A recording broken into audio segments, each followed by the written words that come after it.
छतरपुर जिला के बमीठा थाना में एक मारपीट का मामला सामने आया है। पैदल चार धाम की यात्रा पर निकले गोविंद सनातनी लगातार 16 माह से पैदल यात्रा कर रहे हैं। 4 जनवरी 2024 अयोध्या से ओरछा चार धाम की यात्रा करके बागेश्वर धाम जा रहे थे।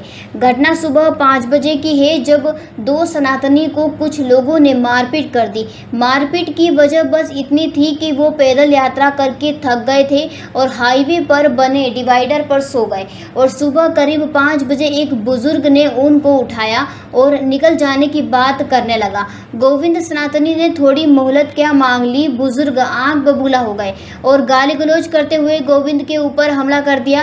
फिर कुछ लोग और आ गए और लात घूंसे और डंडों से मारपीट कर दी।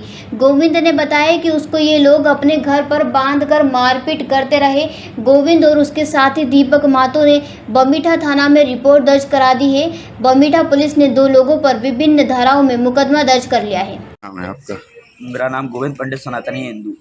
क्या मैं हुआ? भारत में 16 महीने से यात्रा कर रहा हूँ। इस समय माटी लेके चरणडी राम जी की, और इस समय गड़ा धाम में आया हूँ। बागेश्वर धाम में दर्शन करने के लिए आया था। मैं सुबह पैदल यात्रा कर रहा था, तो रात में थक गया था। मैं सुबह स्टे करने के लिए एक जगह सो गया, हाईवे के किनारे अपना टेंट लगा के। ये लोग आए, इनका एक बुजुर्ग व्यक्ति आया, उसने मुझसे गाली गलौज करी। मैंने बोला उससे क्या बात हुई, काहे के लिए गाली दे रहा है? तो ये दोनों लड़के, इसकी लेडीज़ और एक और बुड्ढा है, ये 4-5 आदमी आके मेरी ये हालत की है। 2 घंटे बांध के मारा इनने घर के अंदर मुझे, चारों तरफ से लात घूसे दे। कहाँ पे आप लेटे थे? इस व्यक्ति ने, मैं हाईवे पे, गंज है जो भी है आगे, हाईवे पे था। मैं इनके घर में नहीं था, ना इनकी देहरी पे था, मैं हाईवे पे था। हाईवे पे जो गवर्नमेंट जगह है वहाँ था मैं, और एकांत में था, किसी के घर परिवार या बहन बेटी को नहीं देख रहा था। वहाँ छत्र लगा है एक, इसके ऊपर से छत नहीं है, हरी तिरपाल है, मैं उसके अंदर था। मैं किसी भी प्रकार से वहाँ से निकला ही नहीं। रात के 2 बजे वहाँ आया और सुबह में वहाँ 5 बजे ये काम मेरे साथ हो गया। मैं जगह भी नहीं, आंखें नहीं खोली मैंने, मुझे मारा है इतने करके। कितने लोगों ने मारपीट की? 4-5, एक लेडीज। काय से मारा है? लाते घूसे से, डंडा था इतना बड़ा वाइट कलर का, इसके घर पे रखा है वो डंडा। इतना यहाँ मारा, ये आँख सूजी है मेरी पूरी, यहाँ मारा, ये भैया को मारा, मेरे साथ ये भाई है, इसको भी थप्पड़ों से मारा। कई दीपक मातो नाम है। कहाँ निकले थे आप यात्रा पे? आपके भाई के साथ मारपीट हुई है? मैं टाटा जमशेदपुर झारखंड से 12 ज्योतिर्लिंग 4 धाम की पद यात्रा कर रहा हूँ, और भैया मुझे माता विंध्यवासिनी विंध्याचल मिर्ज़ापुर में मिले थे। तब से बागेश्वर धाम की रूट एक पड़े हैं और साथ में चल रहे थे। और अभी हाईवे पे हम लोग कल रात को थक गए थे, तो बहुत सारा सो गए थे टेंट लगा के। हाईवे पे थोड़ी जो किनारे एक हरी डिवाइडर? हाँ बने हुए थे, तो वहीं पे सोए थे। सुबह 5 बजे एक सज्जन आते हैं, वहाँ बैठे पड़े हैं, तो आते हैं तो उठाते हैं हम लोग की। भाई बोलता है कि खाली करो यहाँ से। आके ये नहीं कहते हैं, डायरेक्ट बोलते हैं कि खाली करो। तो सबसे पहले तो हम लोगों ने सीताराम कहे, उन्हें सीताराम कहे, तो काका ने फिर डायरेक्ट क्या बोला कि सीताराम छोड़ो, निकलो यहाँ से। तो उतने में फिर बोले निकल रहे हैं, बस 5 मिनट दे दो, 5 मिनट दे दो। काका बोलता नहीं अभी निकलो 1 सेकंड में।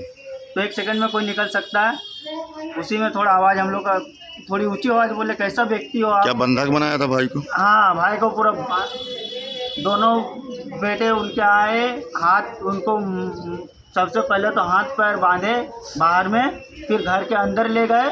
फिर वहाँ लातों से, घूसों से, चप्पलों से, उनकी जो चोटियाँ है ब्राह्मण जिसे कहते हैं, उनसे पकड़ के खींच के जमीन नाक रगड़ाया गया है। छतरपुर से भरत यादव की रिपोर्ट।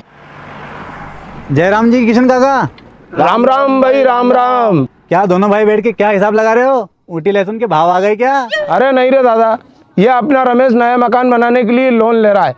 हिसाब किया तो पता चला कि लोन का पैसा तो ईंट और रेती में ही पूरा हो जाएगा। और अभी तो सीमेंट लानी है, सलिया लाना है, और तो ठेकेदार को भी पैसे देने हैं। मेरे तो कुछ समझ में ही नहीं आ रहा कि कैसे बनेगा मेरा नया मकान।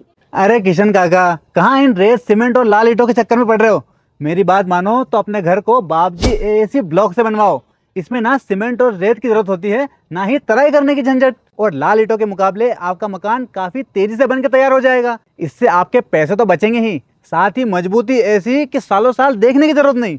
और इससे आप अपना मकान ही नहीं, कुएं और खेत की बाउंड्री वॉल भी बनवा सकते हो, जिससे रोजड़ों की समस्या भी खत्म हो जाएगी। वाह भाई, ये तो कमाल की चीज है। फिर तो मैं अपना घर बाबजी ब्लॉक से ही बनवाऊंगा, और मैं अपने खेत की बाउंड्री वॉल।